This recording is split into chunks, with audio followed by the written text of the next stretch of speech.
എന്തായിരുന്നു ഇന്ത്യന്റെ സ്ഥിതി 2014 മുമ്പ്? തൊഴിലില്ലായ്മ, വിലക്കയറ്റം, അഴിമതി, എവിടെ നോക്കിയാലും കുറ്റകരമായ അനാസ്ഥ. നരേന്ദ്രമോദിജി വന്നു, BJP NDA സർക്കാർ വന്നു, അതെല്ലാം മാറ്റി 12 കൊല്ലം അഴിമതിയില്ലാത്തൊരു സർക്കാർ നടത്തിയത് നരേന്ദ്രമോദിജി BJP NDA സർക്കാരാണ്. ദുർബലമായ ഒരു ഇക്കോണമി ആയിരുന്നു ഇന്ത്യന്റെ, ഇന്ന് 4ാം നമ്പറിന്റെ ഇക്കോണമി ആക്കി മാറ്റി. അതുപോലെ തന്നെ ജനങ്ങളൊരു അവസരം തന്നാൽ, വൈക്കത്തിന്റെ ജനങ്ങളൊരു അവസരം തരണം, കേരളത്തിന്റെ ജനങ്ങളൊരു അവസരം തരണം. ഈ നാടിനെല്ലാം നമ്മൾ മാറ്റണം, ദിശയും ദശയും മാറ്റണം, ജനങ്ങളുടെ പ്രശ്നങ്ങൾ പരിഹരിക്കണം.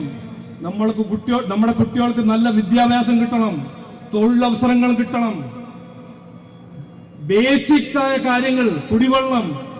ഞാൻ എന്റെ അടുത്തിപ്പോ വൈക്കം കോൺസ്റ്റിറ്റ്യുവൻസിനെ കുറിച്ച് ഞാൻ ചോദിച്ചു, എന്റെ റിസർച്ച് ടീമിനോട് ചോദിച്ചു, എന്തെല്ലാമാണ് ഇവിടെ കോൺഗ്രസ് ഭരിക്കുന്ന ഒരു മുനിസിപ്പാലിറ്റിയുമാണ്, CPI ഭരിക്കുന്ന ഒരു MLA ആണ്, എന്തെല്ലാം അവർ ചെയ്തിട്ടുണ്ട് എന്നൊരു ലിസ്റ്റ് ഉണ്ടാക്കാൻ പറഞ്ഞു. മൊട്ട 0, ഒന്നും ചെയ്തിട്ടില്ല. അപ്പോ ഇത് ഒരു നല്ല ഉദാഹരണമാണ്. 27 സംസ്ഥാനത്തിൽ 8 യൂണിയൻ ടെറിട്ടറീസിലും 2 പേരും ഒരു മുന്നണിയുടെ ഭാഗമാണ്, CPM-ഉം കോൺഗ്രസും. ആ മുന്നണിയുടെ പേരാണ് ഇന്ത്യ അലയൻസ്. 27 സംസ്ഥാനം, 8 യൂണിയൻ ടെറിട്ടറീസ്. ഇവിടെ മാത്രം ഒരു നാടകം. അതിനൊരു പുതിയ പേര് ഞാൻ കണ്ടുപിടിച്ചിട്ടുണ്ട്. നമ്മൾ ഭരതനാട്യം കേട്ടിട്ടുണ്ടല്ലോ, ഇവര് ചെയ്യുന്നത് ഭരണനാട്യമാണ്. ഭരണത്തിന് വേണ്ടി ഒരു നാട്യം. ഈ CPM-ഉം കോൺഗ്രസ് 2 അല്ല, ഒന്നാണ് നമ്മൾ കൃത്യമായി മനസ്സിലാക്കണം. ഇതിന് മാറ്റണം. വികസിത കേരളം ആണ് ഞങ്ങളുടെ ലക്ഷ്യം, വികസിത വൈക്കം ആണ് ഞങ്ങളുടെ ലക്ഷ്യം.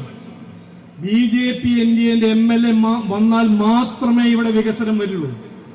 ഇത് ഞാൻ 100% ഏറെ റെസ്പോൺസിബിലിറ്റി പറയണം. മാറ്റുന്ന കാലം വന്നു. ഇനി ഈ ഇലക്ഷൻ, ഈ തെരഞ്ഞെടുപ്പ്, ഈ വികസന സന്ദേശം, നരേന്ദ്രമോദിജി നാളെ കൊച്ചിയിൽ വരുന്നു. അദ്ദേഹം വികസിത കേരളം, അതിനുവേണ്ടി എന്തെല്ലാം ചെയ്യാൻ പോകുന്നു, അദ്ദേഹത്തിന്റെ കാഴ്ചപ്പാട് ജനങ്ങൾ മുമ്പിൽ വയ്ക്കും. അദ്ദേഹം ചോദിക്കും, ഒരു അവസരം തരൂ, ഈ 2 പേരെ മാറ്റിവെക്കൂ. 70 കൊല്ലം വഞ്ചിച്ചു CPM-ഉം കോൺഗ്രസും. ഇനിയൊരു മാറ്റം കൊണ്ടുവരണം. ഇന്ത്യ ഇങ്ങനെ മുമ്പോട്ട് പോകുമ്പോ, വികസിത ഭാരതം സൃഷ്ടിക്കുമ്പോൾ നമുക്കും വേണ്ടേ ഒരു വികസിത കേരളം എന്ന് അദ്ദേഹം ചോദിക്കും. ആ ചോദ്യം ഞാൻ ഇന്ന് ഇവിടെ ചോദിക്കുന്നു. നമുക്ക് വേണ്ടേ വികസിത കേരളം? നമുക്ക് വേണ്ട വികസിത വൈക്കം? വേണം. നമുക്ക് വേണ്ട ഒരു കേരളം, വിശ്വാസ സംരക്ഷണമുള്ള ഒരു കേരളം. നമ്മളെ ശബരിമല അമ്പലം കൊള്ള ചെയ്യുന്ന കോൺഗ്രസും CPM-നെ പുറത്താക്കണ്ടേ?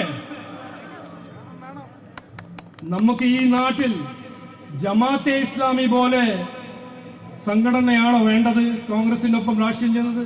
വേണ്ട. നമുക്ക് വേണ്ടത് സുരക്ഷിത കേരളമാണ് വേണ്ടത്. ഇതെല്ലാം ആലോചിച്ച് ചിന്തിച്ചിട്ട് ഞാൻ വൈക്കം ജനങ്ങളോട് അഭ്യർത്ഥന, ഒരുമിച്ച് നമുക്ക് മാറ്റം കൊണ്ടുവരാം, ഒരുമിച്ച് നമുക്ക് വികസനം കൊണ്ടുവരാം, ഒരുമിച്ച് നമുക്കൊരു പുതിയ നല്ല ഭാവി സൃഷ്ടിക്കാം. അതിനുവേണ്ടി NDAക്ക് ഒരു പിന്തുണ തരൂ. NDAന്റെ MLA എലക്ട് ചെയ്യൂ, വോട്ട് കൊടുക്കൂ. നമ്മൾ എല്ലാവരും ഒരുമിച്ച് മാറ്റം കൊണ്ടുവരാൻ അധ്വാനിക്കും. കൂടുതൽ ഞാൻ സംസാരിക്കുന്നില്ല. ഞാൻ ഇവിടെ വന്ന് ഇതെല്ലാം കാണുമ്പോൾ എനിക്ക് വളരെ സന്തോഷം. കാരണം ഞാൻ എത്രയോ കോൺസ്റ്റിറ്റ്യുവൻസിയിൽ പോയി പ്രചരണം ചെയ്യുന്നു. 4-5 ദിവസം മുമ്പേ ബഹുമാനപ്പെട്ട മുഖ്യമന്ത്രിയുടെ കോൺസ്റ്റിറ്റ്യുവൻസി ധർമ്മടം എന്നോട് പറഞ്ഞു, കോട്ടയാണ്, അവിടെ പോരുത്, കോട്ടയാണ്. എന്തു കോട്ട? ആരുടെ കോട്ട? ഇത് മഹാരാജാവാണ്. അവിടെ ഞാൻ പോയി, അവിടെ അദാലത്തിൽ പോയപ്പോൾ 5000 പേര് വന്നു. 5000 പേര് വന്ന് പറഞ്ഞു, അയാൾക്ക് കുടിവെള്ളമില്ല, വീടില്ല, തൊഴിലില്ല, ജീവിക്കാൻ ബേസിക് ഇഷ്യൂസ് നമുക്ക് കിട്ടുന്നില്ല. അപ്പോഴാണ് കൃത്യമായി എനിക്ക് മനസ്സിലായത് ജനങ്ങളെ വഞ്ചിക്കാണ് ഇവര് ഫുൾ ടൈം തൊഴിൽ. വേറെ ഒന്നും ചെയ്യാൻ അവർക്ക് താല്പര്യമില്ല, കഴിവില്ല. അവരിങ്ങനെ BJP വർഗീയവാദി പാർട്ടിയാണ്, BJP ഇതാണ്, തേങ്ങയാണ്, മാങ്ങയാണെന്ന് പറഞ്ഞ് നടക്കുന്ന പാർട്ടിയാണ്. ഞങ്ങൾ ശരിക്കും സത്യം എന്താണ്? പോളിറ്റിക്സ് ഓഫ് പെർഫോമൻസിന്റെ രാഷ്ട്രീയം ചെയ്യുന്ന പാർട്ടിയാണ് BJP NDA. ജനങ്ങളുടെ പ്രശ്നങ്ങൾ പരിഹരിക്കുന്ന പാർട്ടിയാണ് BJP NDA. ജനങ്ങൾക്ക് നല്ലൊരു ഭാവി സൃഷ്ടിക്കുന്ന പാർട്ടിയാണ് BJP NDA. ഈ കോൺഗ്രസും CPM ആണ് രാഷ്ട്രീയ കളിക്കാർ. ഞങ്ങൾ രാഷ്ട്രീയം കളിയായിട്ട് കാണുന്നില്ല, ഞങ്ങൾ രാഷ്ട്രീയം ഒരു കടമയായിട്ട് കാണുന്നു, ഡ്യൂട്ടിയായിട്ട് കാണുന്നു. നാടിനെ നന്നാക്കാനും നാടിന്റെ സാധ്യത യാഥാർത്ഥ്യമാക്കാൻ അധ്വാനിക്കുന്ന പാർട്ടിയാണ് BJP NDA. ഇതാണ് വ്യത്യാസം. വ്യത്യാസമുണ്ട്, നല്ലൊരു വ്യത്യാസമുണ്ട്. നാടിനെ നന്നാക്കാൻ ഈ നാട്ടിൽ ഒരു ഒറ്റ പാർട്ടിയാണ്, ജനങ്ങളുടെ പ്രശ്നങ്ങൾ പരിഹരിക്കാൻ ഒരു ഒറ്റ പാർട്ടിയാണ് BJP NDA. BJP NDA സഹായിക്കൂ, പിന്തുണ തരൂ എന്ന് അഭ്യർത്ഥിച്ച് ഞാൻ വാക്കു ചുരുക്കുന്നു. എല്ലാവർക്കും നമസ്കാരം, നന്ദി. ഭാരത് മാതാ കി, ഭാരത് മാതാ കി.